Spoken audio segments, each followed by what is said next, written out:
Hei og velkommen til første podcast om mobbing. I første episode ønsker jeg å snakke om mobbeteknikker. Mitt navn er Torfinn Johansen. Den enkleste formen for mobbing, ikke spesielt avansert mobbing, er å definere andre mennesker som dum, idiot eller noe som gir de følelsen av å være mindre kloke enn andre. Sånne negative karakteristikker kan ende opp som en form for negativ betinging. Nå tror jeg må forklare hva betinging er. Betinging er kjent gjennom Ivan Pavlov og hans hunder. Hver gang i forkant av at hundene fikk mat, ringte han med en bjelle. Denne bjellen utløste til slutt sikkel hos hunder, også når de ikke fikk mat. Det er altså en form for læring. Negativ betinging i denne sammenhengen, å bli kalt idiot, er nedverdigende.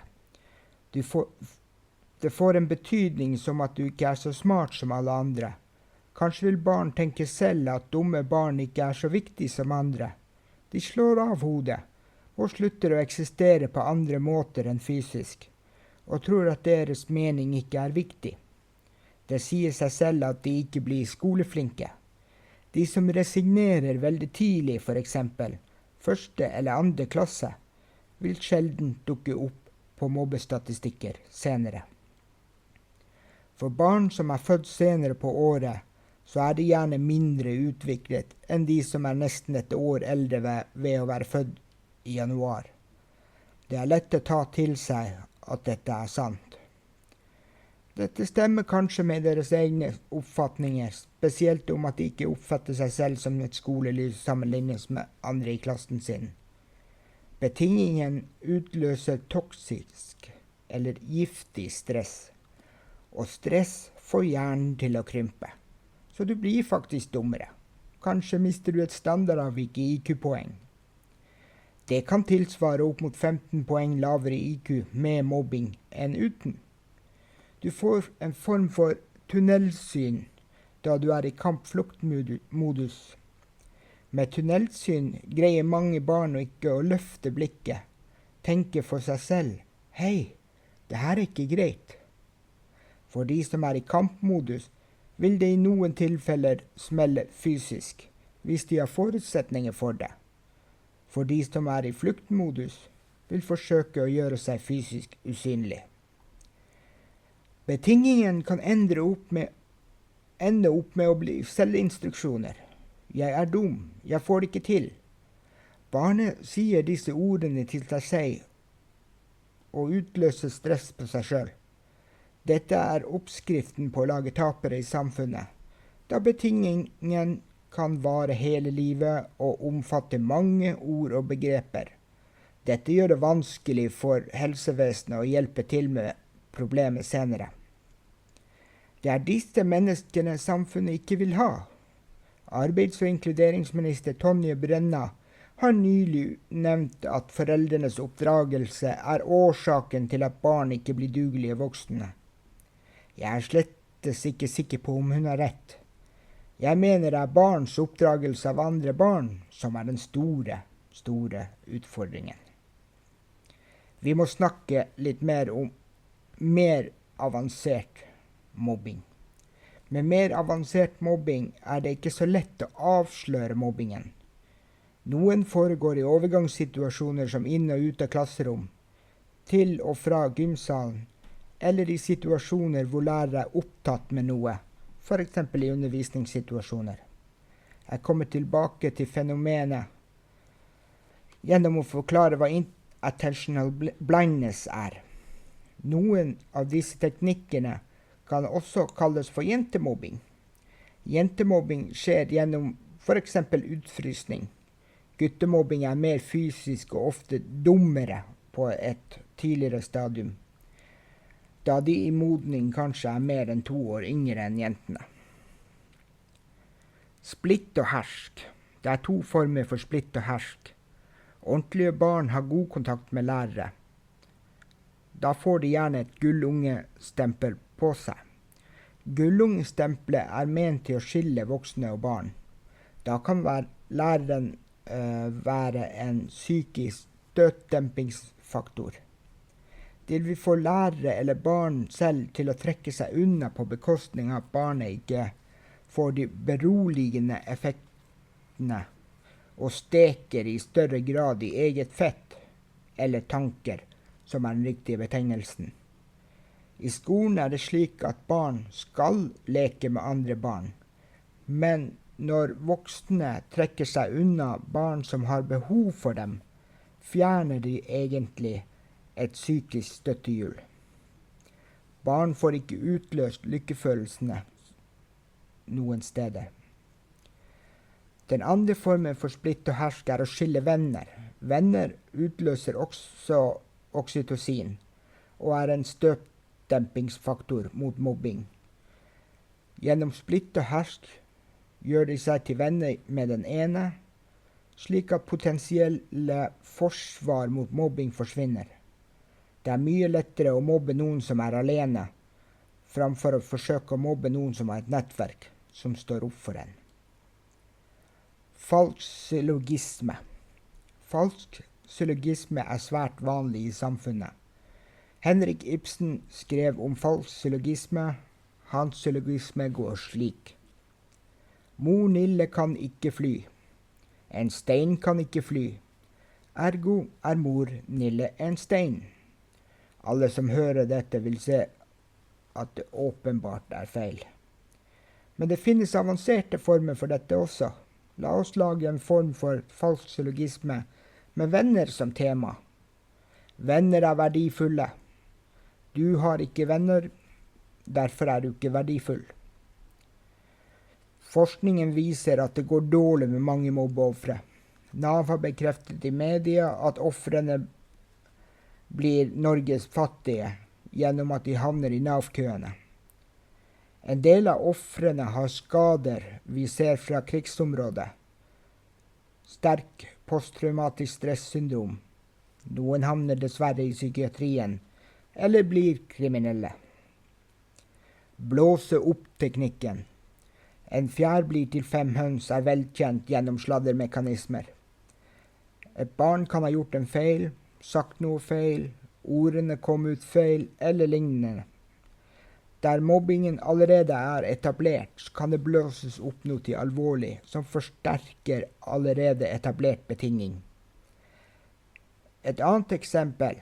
De har spilt fotball. Et barn har fått en albue i magen. Slik kan skje i ballbingen. Selve mobbingen foregår slik at dette blåses opp. Du farlig. Du ikke frisk. Da utfordres barn på sin egen syke. Jeg virkelig syk? Jeg virkelig farlig? Slike tanker bør ikke få sette seg. Dette ren manipulasjon av andres syke. Jeg kan ikke understreke nok at dette feil måte å oppdra andre barn på. Mobbere som hører på denne podcasten vil garantert utnytte kunnskapen, og voksne må henge med i svingene. Endre reglene for samspill. Tilbake til ballbingen, der mobbeoffre gjerne får kommentarer som pyse, reis deg opp igjen, spiller mobbere død av albuen. De får masse sympati av lærer, og mobbeoffer får tilsnakk. Du må roe ned. Her må jeg informere om fenomenet inattentional blindness.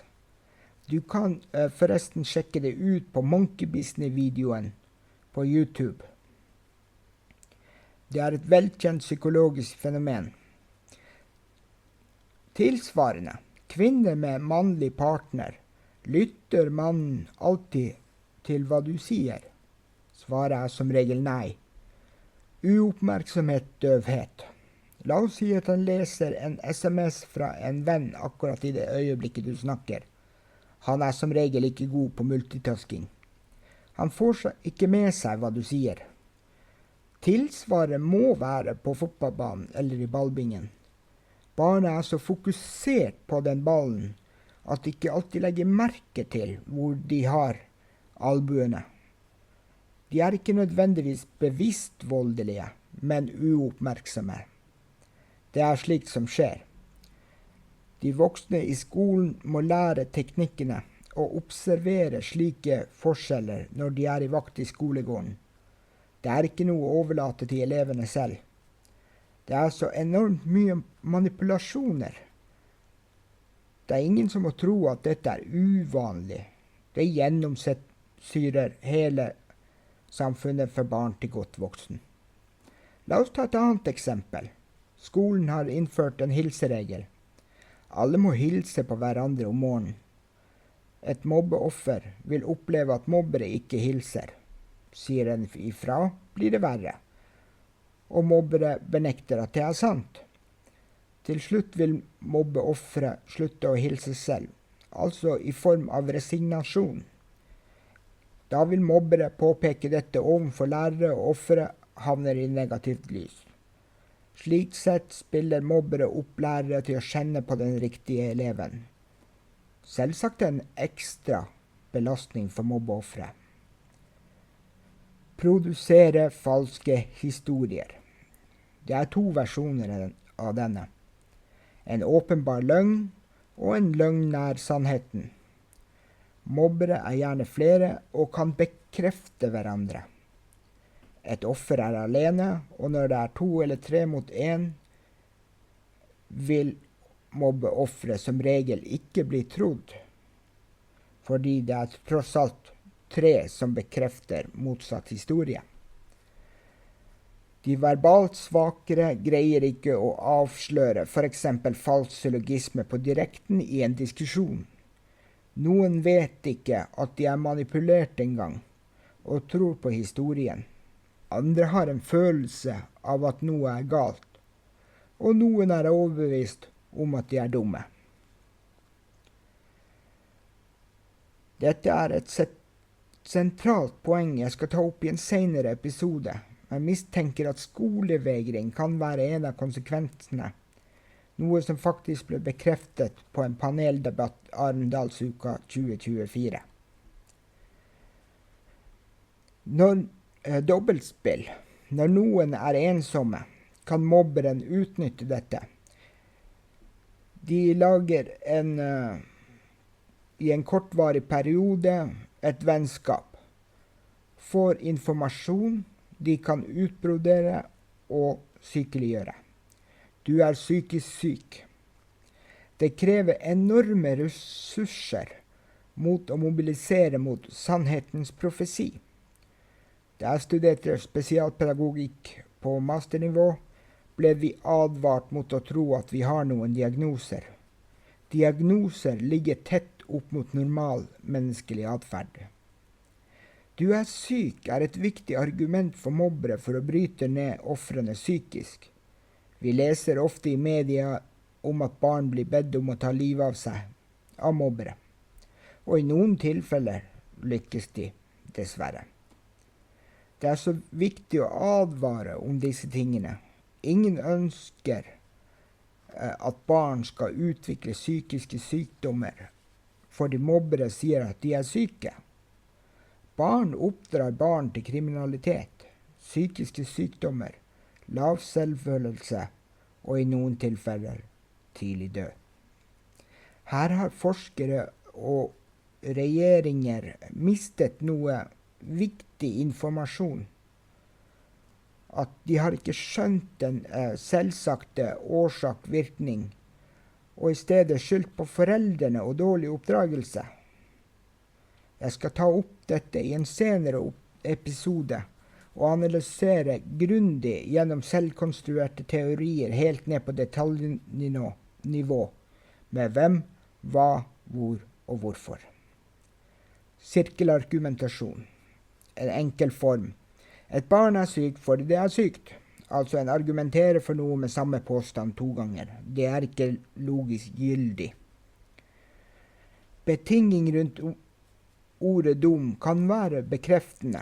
Du er dum fordi du er syk, eller du er syk fordi du er dum.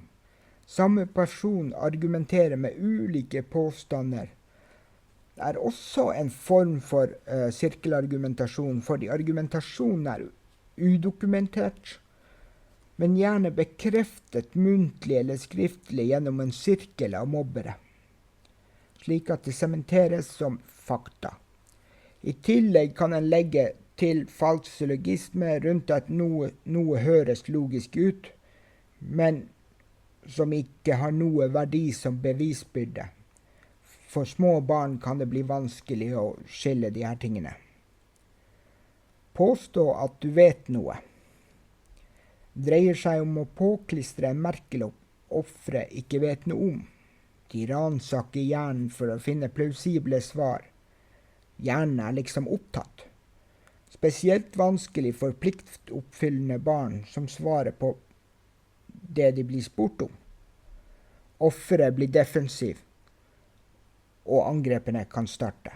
Offeret skjønner ingenting. De begynner å snakke seg inn i problemer som kan utnyttes av skadefro barn. Da var første episode over. Jeg håper du har fått noe å tenke på. I neste episode vil jeg gå mer i dybden ved å legge til noen teorier som jeg mistenker har gått litt under radaren. Ha en nydelig dag.